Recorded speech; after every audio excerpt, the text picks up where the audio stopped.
For those of us with an interest in economics, it is a daily struggle to see so many of the key lessons from classical economics, some of which have been widely known since 1776, so keenly ignored and sometimes outright flouted by members of the political class and their various cheerleaders.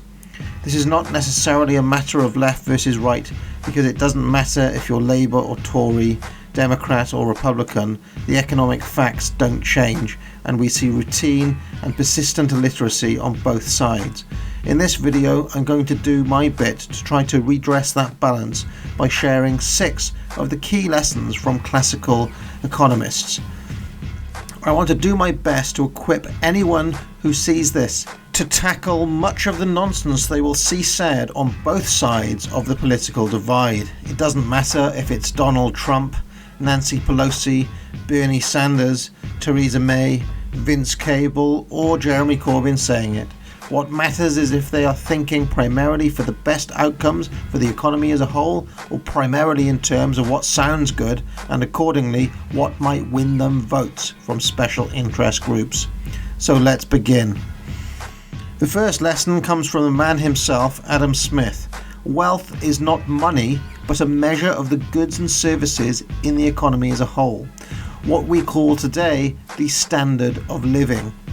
You could be sitting on a massive pile of gold, as does the dragon Smaug in J.R.R. Tolkien's The Hobbit. But this does not give you wealth if you have nothing to spend it on. In real terms, even some of the poorest people in 2018 Britain, with their mobile phones and access to huge amounts of cheap food and so on, have more wealth than some of the richest in medieval Britain. This is because Smith analyses what I'd call the underlying economic reality rather than simply the flow of money, which brings us to his second key insight. The economy is not a zero-sum competition in which one person's gain is another's loss. This common fallacy, which many people still have even now, suggests that the only way that somebody could acquire lots of money is by taking it, whether by force or so-called exploitation, from somebody else. But this is simply not true. If I buy an apple from the apple merchant, he's gained a gold piece from me, but I've gained an apple from him. The money I give is not simply in exchange for the apple itself, it is also in exchange for the time and effort the merchant has put in to having the apple picked from a tree and transported to the marketplace. The total wealth here is that he ends up with one gold piece and I end up with an apple. How did I get my gold piece? Well, maybe I'm a butcher and I got it from selling meat. Now some other person has the meat and I have an apple, and that gold piece is still in the economy with the apple merchant and whatever he spends it on. We all win. My customer, me, and the apple merchant. Such is the wealth of nations.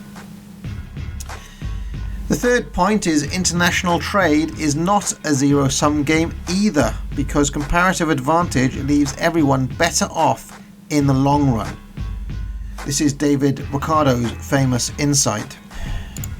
This, put very simply, means that the idea that maximizing exports to the detriment of other nations is a fallacy. Let's pretend Britain was making wine, and in order to compete with France and protect our own vineyards and wine cellars, we levied a massive tariff on imports of French wine, trying to hurt our foreign rivals. But what does this mean in practice? It means that the average British person now has access to fewer bottles of wine at higher prices. Ricardo's insight is that it would be better to remove tariffs and allow the French wine to come in. But, some might cry, that might put our own vineyards and wine cellars out of business. Well, so be it, this might be the case. But if the French can take on the burden of making that wine for cheaper than we can, fine. Let them shoulder that cost, and we might not only reap the benefits of the cheaper wine, but also reallocate our own resources to more productive means. Let's say in the production of iron and steel. Now the French economy is wrapped up with making wine, and we can make steel and sell that to them. And what happened? Both Britain and France end up with more wine and more steel at lower prices than they would have done having a trade war over the wine. and this is comparative advantage in a nutshell, which remains the case for free trade even today. Number 4 is Say's law, which says in order to demand goods, you must first supply goods. You cannot simply demand something into existence. For centuries, people had worried that growth could reach a point where the output of an economy would exceed the ability of people to buy it, leading to unsold goods and unemployed workers. But according to Jean-Baptiste Say, this is not true. Rather, the production of output and the generation of real income for those producing that output are not processes independent of each other. Let's go back to our little market. Remember, our apple merchant is supplying apples, the butcher is supplying meat. In short, the only thing that allows me to buy the apple is because I sold the meat, and vice versa. Now, there's an awful lot of confusion around Say's law because John Maynard Keynes butchered it and gave it the form of supply creates its own demand. Keynes took Say as suggesting that this means there can never be a glut of a given product, or that there can never be anyone out of work. This isn't what Say says.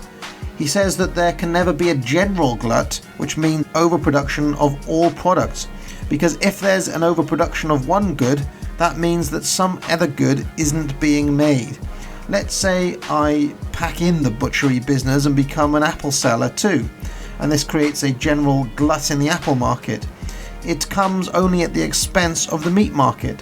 Say's law also suggests that there are no theoretical limits on how big the economy can grow because goods and services create chain demands. Let's say our apple merchant makes so much money he needs to put it in a bank. That creates demand for a bank.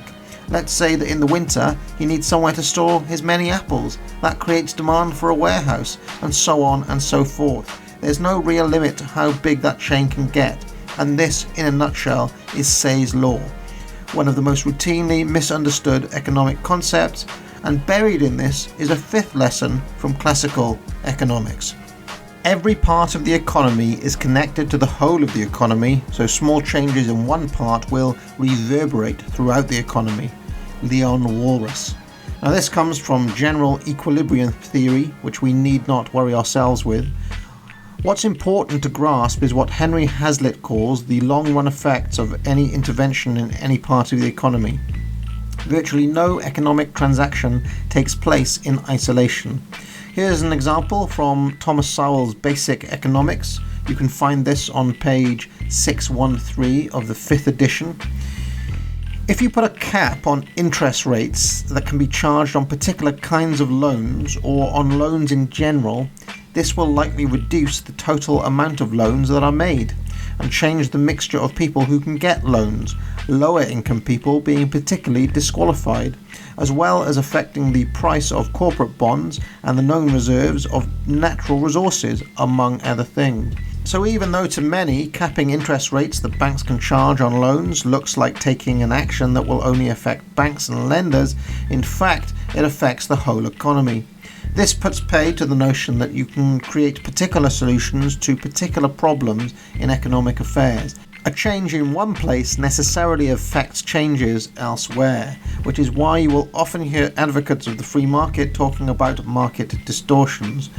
Another aspect of this is the phrase popularized by Milton Friedman, "There ain't no such thing as a free lunch." Since the economy is this holistic system, the idea that anyone can get something for free is an obvious nonsense. Someone, somewhere, always pays, whether in money, opportunity cost, or jobs. The money spent by the government, let's say on building a bridge, is money not spent on everything else. And this is an example that Henry Hazlitt has in his book Economics in One Lesson. This is on page 33. If the bridge costs $10 million, the taxpayer will lose $10 million. They will have that much taken away from them, which they would otherwise have spent on the things they needed most. Therefore, for every public job created by the public project, a private job has been destroyed somewhere else.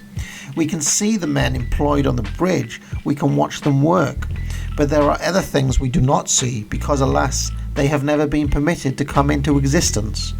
They are the jobs destroyed, by the $10 million taken from the taxpayers. All that has happened at best is that there has been a diversion of jobs because of the project. More bridge builders, fewer automobile workers, television technicians, clothing workers, farmers.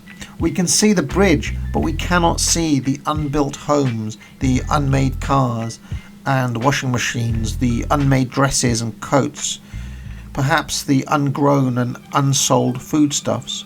And so Hazlitt shows us the real costs of the bridge are much more than simply the $10 million because of the long run effect on the economy as a whole.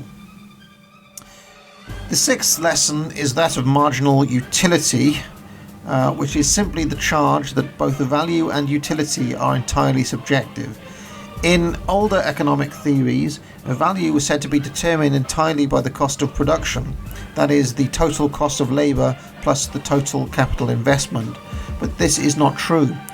As we see practically every week on shows like Dragon's Den, you can spend a lot of time, money and effort on a project and still nobody will want it. And if nobody wants it, its value is zeros. Let me tell you where I am. I'm out. What both Karl Menger in Austria and W. Stanley Jevons here in good old Blighty pointed out, separately and independently, but around the same time, which is the 1870s incidentally, is that even use value is subjective. An example might be a glass of water. What's the value of a glass of water? To a man in the desert dying of thirst, he might give everything he has for it, but to someone who has just drunk a pint of water, rather less. Hence we get the idea of marginal utility. Water, after the first glass, incrementally loses its value, and hence it can be worth less ultimately than something a lot less useful but more of a luxury item such as diamonds. Value is subjective and prices are simply a measure or expression of that value in money, as determined by supply and demand. I might really value something, but everyone else may not agree. That might mean that I end up paying less for that because I have less competition to buy it. But in all likelihood, it'll mean that I end up paying more for that thing because, being a niche item, it is unlikely that there will be many suppliers, which will therefore push up the price. This is why it's generally cheaper to be into something that lots of people do than it is to be into something obscure and esoteric. The latter will very likely be in short supply. Now, watchers of this video will do well to learn these 6 basic lessons from classical economics. Just these few insights alone should insulate you from a lot of the nonsense that you will see and hear in both politics and daily life. Let me run through them again. Number 1, wealth is not money, but a measure of goods and services in the economy as a whole. Number 2, positive sum game. The economy is not a zero-sum competition in which one person's gain is another's loss. Number 3, comparative advantage. International trade is not a zero-sum game either, because free trade leaves everyone better off in the long run. Number 4, Say's law. In order to demand goods, you must first supply goods. You cannot simply demand something into existence. Number 5, general equilibrium. Every part of the economy is connected to the whole of the economy, so small changes in one part will reverberate throughout the economy. Number 6, marginal utility. Both value and utility are entirely subjective. Let me quote Henry Hazlitt once again. The bad economist sees only what immediately strikes the eye. The good economist also looks beyond. The bad economist sees only the direct consequences of a proposed course. The good economist looks also at the longer and indirect consequences. So, my friends, get equipped with the tools to tackle the sophistry you will see everywhere in life from people who don't look past the ends of their own nose. Till next time. I'd like to thank Son of Tiamat, the Crimson Satyr, Charles Vinson, Edward Darragh, Graham Leggett, Michael Burt, Slaughter Otter, Ginger Bill, and Blake Barrows.